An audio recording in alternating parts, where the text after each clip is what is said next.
வாமா என்டர்டெயின்மென்ட் சார்பில் ஜாகிர் அலி தயாரிக்க யோகி பாபு, சாந்திராவ், ஹரிஷ் பெராடி, கல்கி, வசந்தி, அருவி பாலா நடிப்பில் கதை திரைக்கதை வசனத்தை கே. பிரகாஷுடன் இணைந்து எழுதி வினீஷ் மில்லனியம் இயக்கியிருக்கும் அப்படம். மேஜிக் நிபுணரான அப்பாவிடம் ஒரு சிறுவன் மேஜிக் கற்று வரும்போது ஒரு ரிஸ்கான மேஜிக்கில் இறந்து போகிறார் அப்பா. ஆனாலும் அப்பாவின் ஆன்மாவின் வழிநடத்தல் படி மேஜிக் கற்றுக்கொண்டு மேஜிக் மேன் ஆகிறான் மகன் யோகிபாபு. எனினும் அவனுக்கு சரியான வாய்ப்புகள் கிடைக்கவில்லை. அவனுக்கு ஒரு பெண், சாந்திராவ், மேஜிக் வாய்ப்புகள் பெற உதவ வந்தும் அதனால் பலன் இல்லை. இந்நிலையில் மலைக்காடு சூழ்ந்த இடத்தில் அவன் குடியிருக்கும் வீட்டுக்கு பக்கத்து வீட்டில் இருக்கும் சில வெட்டிப் பயல்கள் அவனிடம் தொடர்ந்து வம்பிழுக்கின்றனர். அவனது புறாவை திருடிக் கொண்டு போய்விட கோபப்பட்டு அவர்களில் ஒருவன் சட்டையை மேஜிக் மேன் பிடிக்க, கோபப்படும் அந்த வெட்டிப்பயல் ரவுடியை வைத்து மேஜிக் மேனின் கையை வெட்டி விடுகிறான். இது மேஜிக் மேனுக்கு மேலும் பின்னடைவாக ஆகிவிட, அந்த வெட்டிப் பயல்களில் வெறும்பயிலான ஒருவன் ஒரு ஏழைப் பெண்ணை கடத்தி ரவுடிகளோடு சேர்ந்து கற்பழித்துக் கொன்று விடுகிறான்.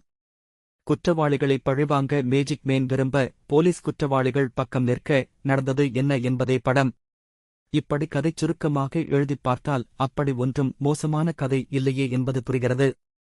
யோகி பாபு குடியிருக்கும் வீடு அந்த லொக்கேஷன் பிரமாதமாக இருக்கிறது.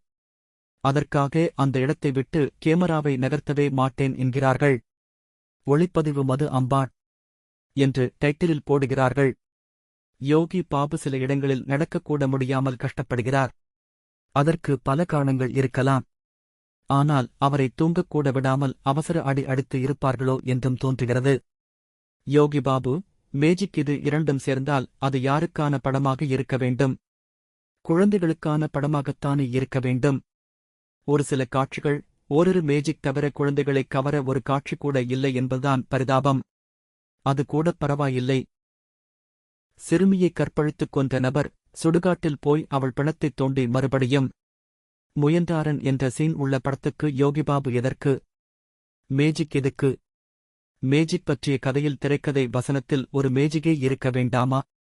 அந்தக் காலங்களில் எம்.ஜி.ஆர். படங்களில் என்னப்பா தேடி வந்த மாப்பிள்ளை, அவர் சாதாரண வேலன் இல்ல, மாட்டுக்கார வேலன்.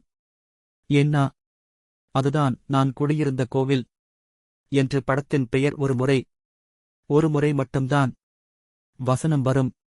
ஆனால் இந்த படத்தில் ஆரம்பம் முதல் இறுதி வரை ஜோரா கையை தட்டுங்க, ஜோரா கையை தட்டுங்க சொல்லிக்கொண்டே இருக்கிறார்கள். சொல்லாவிட்டால் கைதட்டல் கிடைக்கவே கிடைக்காது என்பது படக்குழுவுக்குத் தெரிந்தே இருக்கிறது. அந்த நேர்மை பிடிச்சிருக்கு.